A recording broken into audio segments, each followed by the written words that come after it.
បងប្អូនអ្នកភូមិបានបន្តសុទ្ធបាលីនឹងតាំងស្មារតីចំណែកឯដួងព្រលឹងខ្មោចបិសាចក៏លេចចេញពីថ្មតម្កល់ព្រលឹងសាច់ភីឥទ្ធិពលកាន់តែខ្លាំងស្ថានភាពកាន់តែយ៉ាប់យ៉ឺនទៅដោយសារតែមិនអាចគ្រប់គ្រងសត្វក្របីបានរីឯអ្នកភូមិដែលចង់លួចរត់ចោលគ្នាមកមុនក៏បរទេសនៅតាមផ្លូវទាំងភ័យខ្លាចភ្លាមនោះស្រាប់តែទៅជាប់នៅលើដើមឈើទៅវិញគាត់បានឮសំឡេងមនុស្សស្រីសើច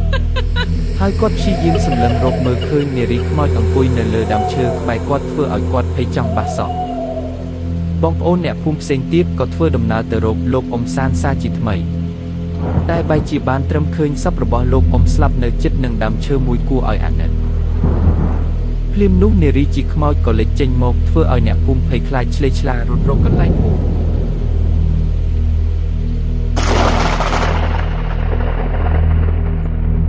ងាកទៅមើលលោកពូផានវិញគាត់បានព្យាយាមស្វែងរកស្លឹកប្រទាលកន្ទុយខ្លា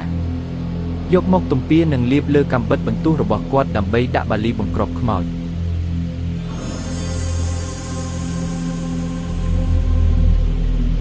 ចំណែកឯអ្នកភូមិវិញរត់ផងខ្លាចផងរហូតធ្លាក់ទឹកជ្រុះទាំងអស់គ្នានៅក្នុងទឹកទាំងអស់គ្នាប្រឹងសម្លឹងមុនក្រោយហើយស្រាប់តែនារីជាខ្មោចលេចចេញពីក្នុងទឹកចេញមកសម្លាប់បរិមម្នាក់ឲ្យស្លាប់ក្នុងទឹកបាត់ទៅលោកពូផាន់នៅក្បែរនោះបានឮសំឡេងក៏ប្រញាប់ទៅមើលហើយក៏បានជួបបងប្អូនអ្នកភូមិពីរនាក់រត់ចេញពីទឹកជ្រោះទាំងភ័យខ្លាច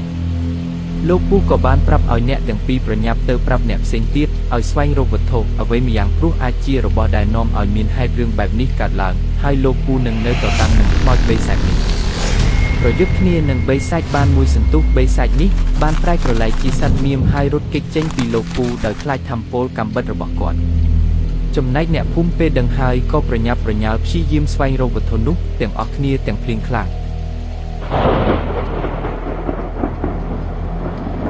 ទាំងភ្លៀងកាន់តែខ្លាំងនារីខ្មោចក៏ហោះមកដល់ហើយបានស្រែកប្រើវេទមន្តឲ្យមានភាពច្របូកច្របល់ខ្លាំងដើមឈើធ្លាក់បាក់រន្ទះបាញ់ស្ទើរគ្រប់ទីកន្លែង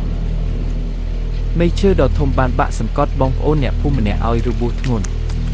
លោកពូផាន់ក៏រត់យ៉ាងលឿនសម្ដៅមកជួយបងប្អូនអ្នកភូមិលោកពូគប់កាំបិតបន្ទោះគាត់ហោះយ៉ាងលឿនជំត្រូវនារីខ្មោចឲ្យស្លាប់រលាយរូបរាងទៅជារូបរាងពិតប្រលឹងបិសាចពូផាន់ប្រញាប់ទៅជួយបងប្អូនដែលរបួសខ្លាំងហើយគាត់ក៏បានរកឃើញថ្មតម្កល់ប្រលឹងមិនបង្អង់យូរលោកពូក៏តាំងស្មារតីសូត្របាលីទាញប្រលឹងបិសាចឲ្យចូលមកក្នុងថ្មវិញទីបំផុតដួងវិញ្ញាណបិសាចក៏ត្រូវស្រូបចូលមកក្នុងថ្មវិញលោកពូផាន់បានរុំប្រអប់នឹងអំបោះសហើយឃុំដួងវិញ្ញាណទុកលោកពូបានប្រាប់ទៅបងប្អូនថាទោះយ៉ាងណាយើងមិនគួរទុកដួងវិញ្ញាណនេះនៅទីនេះទៀតទេពួកយើងគួរតែយកដួងវិញ្ញាណនេះទៅធ្វើពិធីឲ្យបានត្រឹមត្រូវដើម្បីឲ្យដួងព្រលឹងបានទៅកាន់សុគតិភពក្រោយមកអ្នកភូមិក៏បានតាមរកក្របីហើយចាក់ចេញធ្វើដំណើរមកផ្ទះវិញជាមួយនឹងប្រអប់ដាក់ថ្មតម្កល់ព្រលឹងលុះបានមកដល់ភូមិវិញលោកពូផាន់និងបងប្អូនអ្នកភូមិក៏បានរៀបចំពិធីឲ្យដួងព្រលឹងឲ្យបានទៅកាន់សុគតិភព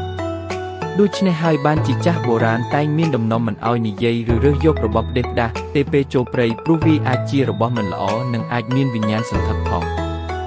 សូមអគុណពុកម៉ែបងប្អូនដែលបានទស្សនាតាំងពីដើមរហូតដល់ចប់ខ្ញុំបាទសូមជូនពរបងប្អូនឲ្យមានសុខភាពល្អនិងរកទទួលទានមានបានគ្រប់ក្រុមគ្រួសារសូមអគុណ